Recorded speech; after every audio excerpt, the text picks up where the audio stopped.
I want to start talking about trust and establishing trust. And actually, there was a study that I just found out about. It was published earlier this year that said, literally, in the world of B2B, that 74% of B2B buyers don't trust the customer evidence that we present to them. 74%. That's amazing. So take our case studies, take everything that we do to prove this is the ROI, this is the value, this is what we can do for you. And they don't believe it. They don't trust it. But establishing trust and being that trusted advisor is so important. What's your perspective on within this adventure, within this experience? How do we create that trust? How do we establish that trust? Yeah, that's such an excellent question. And I don't think I've figured it out fully, but I've been experimenting through various career and complex problems I've attempted to solve. I think there are a few fundamental things in that. At the end of the day, you're selling it to a human being. So, how do you continue to be authentic? I continuously struggle with that, where I see a lot of buzzwords in marketing, and I'm like, I'm checked out already. Right. Talk to me in simple eighth or fifth grade English, and I will respond. So I think that authenticity in brand is super critical in my mind. I think another component of trust is you cannot build it in one touch, and that's why customer experience is important. How do you deliver that kind of experience, curated experience, deliberately throughout the touch points? So you have to be consistent. And that also goes back to your brand loyalty and how you build it and how your brand shows up and what they experience as a customer, what they experience from that brand.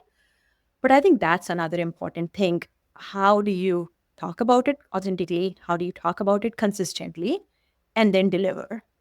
And you may not win their trust in the first or second time, but I'm a firm believer if you keep doing the same thing and if they see that kind of behavior over time, they will start believing It's you. interesting because I want your opinion on this. Lots of times you have a big product development, product marketing background. We tend to be, as B2B companies, we are thought leaders on our babies. We are thought leaders on our technology, our services. We can talk about it all day long.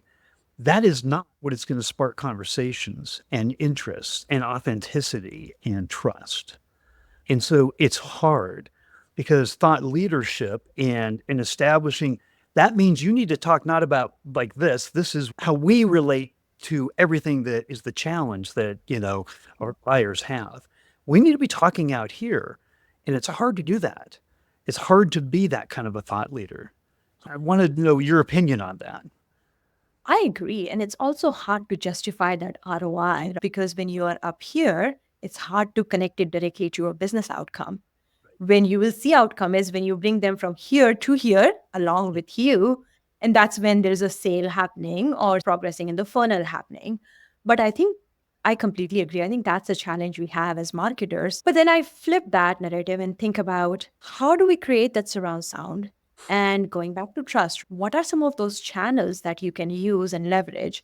I'm a big believer in influencer marketing because I feel like, and I read a stat somewhere that 60% of people will follow and believe you if they have trust and if they are following you. So there's like that whole nano influencer type of dynamic going on there. And I believe it because if you tell me something that's much more precious and kind of it'll stick with me versus reading it online or from someone I don't know or trust. So I think that's another way where you can leverage that thought leadership, but use influencers to drive that message and create trust to the brand.